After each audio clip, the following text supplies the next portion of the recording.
عدنان یعقوب دا story tailor میں خوش آمدید۔ امید ہے سب لوگ خیریت سے ہوں گے۔ اگر آپ نے ابھی تک میرا چینل سبسکرائب نہیں کیا تو اس کو سبسکرائب کر لیجئے، بیل آئیکن کو کلک ضرور کیجیے گا تاکہ آنے والی ہر ویڈیو آپ تک پہنچے بآسانی۔ تو چلیے چلتے ہیں آج کی سٹوری کی جانب۔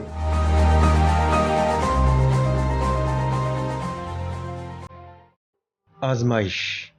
تبسم پنجاب یونیورسٹی کے ایک ادارے IBA کی طالبہ تھی۔ وہ ایک کھاتے پیتے گھرانے سے تعلق رکھتی تھی۔ والدین بھی اس سے بے تحاشا محبت کرتے تھے۔ پیسے کی ریل پیل تھی، گاڑی، کوٹھی، لمبا چڑا کاروبار تھا۔ کسی قسم کی غرض کوئی فکر نہیں تھی۔ وہ IBA سے بڑے اچھے نمبروں سے پاس ہو کر نکلی۔ جب وہ پاس ہوئی تو اس کے ہاتھ میں MBA کی ڈگری تھی۔ MBA کی ڈگری لے کے وہ جو ہی گھر پہنچی تو گھر میں جشن کا سا سما تھا۔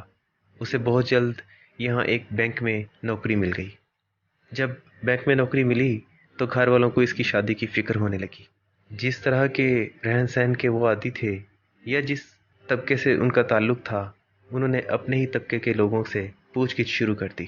پھر ایک رشتہ ملا تو لڑکا دبئی میں بینک میں نوکری کرتا تھا۔ تبسم کی شادی بڑی دھوم دھام سے ہوئی۔ وہ دونوں میاں بیوی بہت خوش تھے۔ ریاض اس کا بہت خیال رکھتا تھا۔ دونوں ایک دوسرے سے بہت محبت کرتے تھے۔ شادی کے کچھ عرصہ بعد ریاض تبسم کو لے کر دبئی چلا گیا۔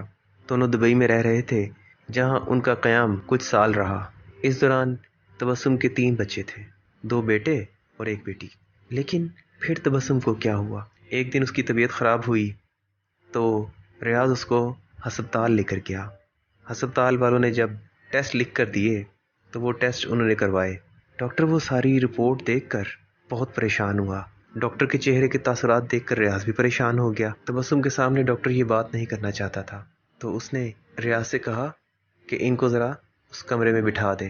جب ریاض تبسم کو اس کمرے میں بٹھا کر آیا تو ڈاکٹر نے کہا، یہ جو رپورٹیں میرے سامنے پڑی ہیں ریاض صاحب، ان کی روشنی میں آپ کی بیوی کو کینسر ہے۔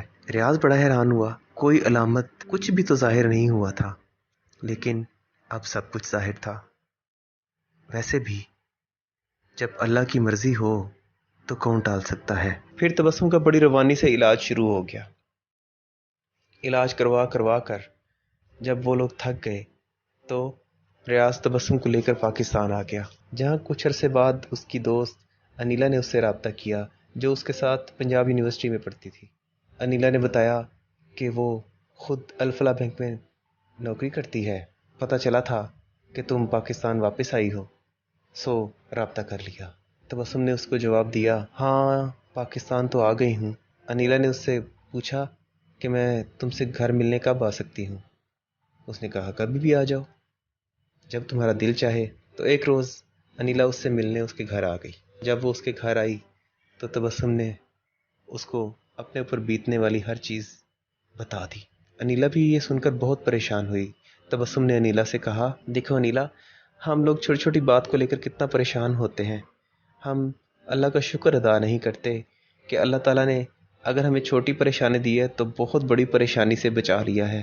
آج میں جس نہج پہ ہوں، تم یہ دیکھو کہ میں اپنے بچوں کو چھو نہیں سکتی۔ اب اللہ تعالیٰ کی ذات ہی ہے جو میری آزمائش کو کسی طرح ختم کر دے۔ انیلا اس کی باتیں سن کر اور بھی پریشان ہوئی، لیکن وہ تبسم کو تسلی دے کر اس کے ساتھ کچھ اچھا وقت گزار کر گھر واپس آ گئی۔ پھر اس کے لیے وہ بہت پریشان رہنے لگی اور اس نے اس کے لیے بہت ساری دعا بھی کی۔ پھر اچانک انیلا کا تبسم سے رابطہ منقطع ہو گیا، یعنی کافی عرصہ ان دونوں کی آپس میں بات ہی نہیں ہوئی۔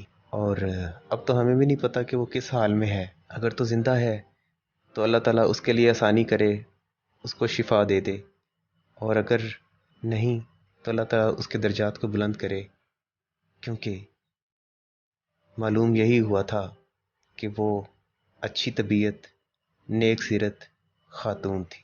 تو آج کی کہانی آپ کو کیسی لگی؟ کمنٹ کر کے ضرور بتائیے گا۔ بہت شکریہ۔ ملیں گے پھر کسی اور کہانی میں۔ اللہ حافظ۔